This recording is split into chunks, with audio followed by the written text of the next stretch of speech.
नमस्ते दोस्तों, कहानियाँ दिल की में बहुत बहुत स्वागत है। आज की कहानी का नाम है जहाँ पतंग गिरी थी। अहमदाबाद के आसमान रंग बिरंगी पतंगों से सजा था। चारों ओर गाय पोछे की गूंज, छतों पर लोगों की भीड़, बच्चों की चीखें और पतंगों की जंग। एक पुरानी हवेली के छत पर 24 साल की नैना देसाई चुपचाप बैठी थी। उसके पास एक कप अदरक वाली चाय और गोद में एक नोटबुक थी। वो पतंगे देख रही थी, लेकिन उड़ाने के लिए कोई दिलचस्पी नहीं थी। कभी करती थी, अब नहीं। सड़क के पार दूसरे छत पर आरव खान था, 26 साल का संगीतकार, हल्की दाढ़ी, कुर्ते की बाहें चढ़ी हुई और आंखों पर चश्मा। उसके हाथ में एक पीली पतंग थी जिसके बीच एक लाल दिल बना हुआ था। नैना की नजर उस पतंग पर अटक गई, क्योंकि वैसे ही एक पतंग उसने खुद बनाई थी 5 साल पहले, उसके लिए, जो बिना अलविदा कहे चला गया था। और वो था आरव। 5 साल पहले कॉलेज के दिनों में नैना और आरव एक दूसरे से मिले थे। वह साहित्य की छात्रा थी और वह संगीत का विद्यार्थी। कॉलेज फेस्ट के दौरान उनका सामना हुआ। वो गिटार ट्यून कर रहा था, वो कविता का मंच सजा रही थी। धीरे धीरे दोस्ती प्यार में बदली। छुप छुप कर लाइब्रेरी में मिलना, लंच ब्रेक चाय में साथ पर बैठना और नदी किनारे घंटों साथ में बैठना। परिवार अलग थे। नैना एक पारंपरिक गुजराती हिंदू परिवार से थी और आरव एक मुस्लिम परिवार से। दोनों जानते थे कि यह राह आसान नहीं है, फिर भी उन्होंने साथ रहने का सपना देखा। लेकिन कॉलेज खत्म होते ही आरव एक दिन अचानक गायब हो गया। ना कोई फोन, ना मैसेज, ना कोई सफाई। नैना ने इंतजार किया। 1 महीना, फिर दूसरा, फिर साल बीत गया। चुप्पी गुस्से में बदल चुकी थी, गुस्सा आंसुओं में, और फिर एक दिन उसने सब स्वीकार कर लिया।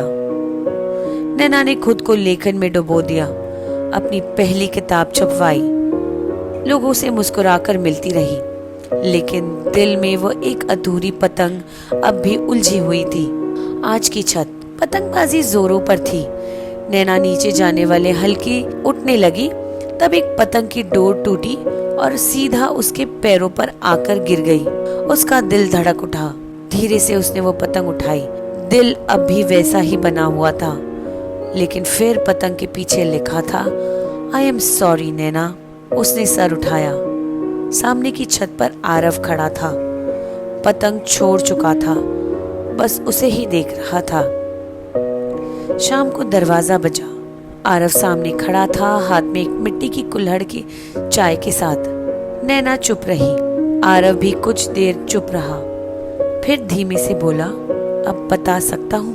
वे छत पर चले गए। उसी छत पर तुलसी के पौधे के पास बैठे रहे, जहाँ नैना हर सुबह पानी देती थी। मुझे आखिरी पल में एक स्कॉलरशिप मिली थी नैना, प्राग में म्यूजिक रेसिडेंसी। 24 घंटे में निकलना था। फोन एयरपोर्ट पर ही चोरी हो गया। कोई बैकअप नहीं था। मैं 21 साल का था, घबराया हुआ और शायद खुद गर्ज। सोचा था ये 3 महीने में लौट आऊंगा और अब समझा दूंगा, लेकिन वक्त भाग गया और मैं नहीं लौटा। नैना कुछ नहीं बोली।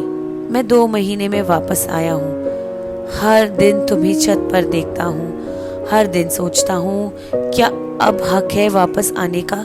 नहीं था, नैना बोली। उसकी आवाज थरथराई। आरव ने नजर झुका ली। लेकिन तुम आए, उसने कहा। नैना ने चुपचाप पतंग उसके सामने रख दी।